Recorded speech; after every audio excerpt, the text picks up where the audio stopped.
Mesdames, Messieurs, bonjour. C'est la 68e séance du Salon financier. Emmanuel Derial pour la présentation. Aujourd'hui, nous étudions le comportement moutonnier. Jusqu'à présent, cette section a traité des facteurs qui permettent d'expliquer en quoi les décisions d'achat ou de vente de titres de la part des investisseurs sont susceptibles d'être corrélées. Un autre biais comportemental largement documenté peut expliquer ce phénomène. La tendance au mimétisme ou encore conformisme est communément appelée comportement moutonnier. Plusieurs explications peuvent être rapportées. Tout d'abord, si certains investisseurs croient que d'autres disposent d'une information supérieure à la leur, ils ont intérêt à imiter leurs décisions d'investissement. Ce type de comportement conduit alors à des cascades informationnelles dans lesquelles les investisseurs ignorent leur propre ensemble d'informations en espérant pouvoir tirer profit de celui des autres.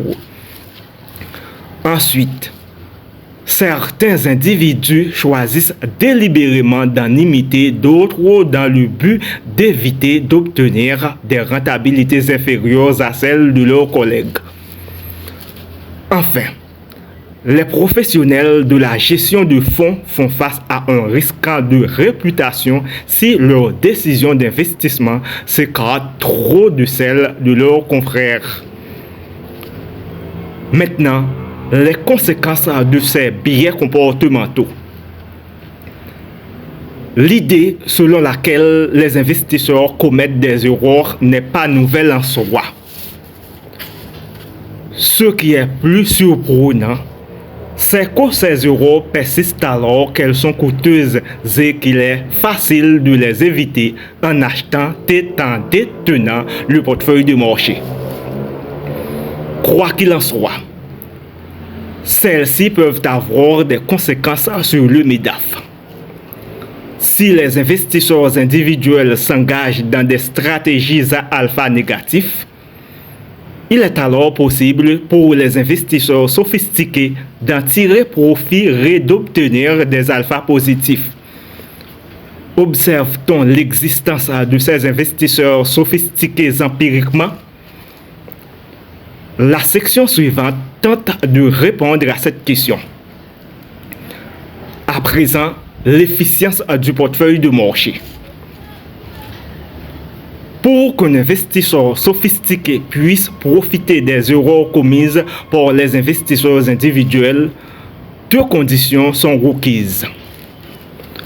Premièrement, ces erreurs doivent être persistantes et d'ampleur suffisante pour impacter les prix des titres. C'est la condition qui rend possible l'apparition de stratégies à alpha positif. Deuxièmement, la concurrence entre les investisseurs sophistiqués doit être limitée de sorte qu'il soit possible d'exploiter ces stratégies. Si la concurrence est trop forte, ces opportunités disparaissent trop rapidement, empêchant ainsi les investisseurs d'en tirer profit de manière significative. Cette section s'attache à vérifier si, en pratique, certains investisseurs sont effectivement capables de battre le marché. Maintenant, effectuer des transactions sur la base d'informations publiques ou de recommandations.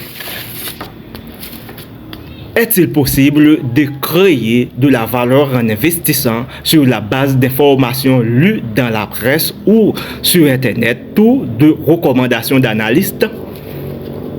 Si relativement peu d'investisseurs y prêtent attention, il est sans doute possible de tirer parti de ces sources publiques d'information. Maintenant, momentum. Les rentabilités passées des actions constituent un second critère pour former des portefeuilles à alpha positifs.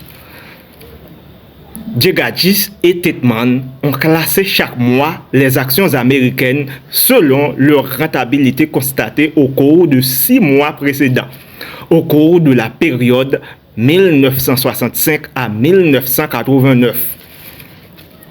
Il montre que les actions affichant les meilleures performances passées ont un alpha positif au cours des 6 mois suivants. Cela constitue un nouvel élément contre les MEDAF. Si le portefeuille du marché était efficient, les rentabilités passées ne permettraient pas de prédire les alphas futurs. Acheter les actions qui ont affiché des rentabilités élevées au cours des derniers mois et vendre à découvert celles ayant affiché des rentabilités faibles est qualifié de stratégie momentum. Sur la période 1965 à 1989, cette stratégie offre un alpha par an de 12,83%. Merci de nous avoir prêté attention. Au revoir.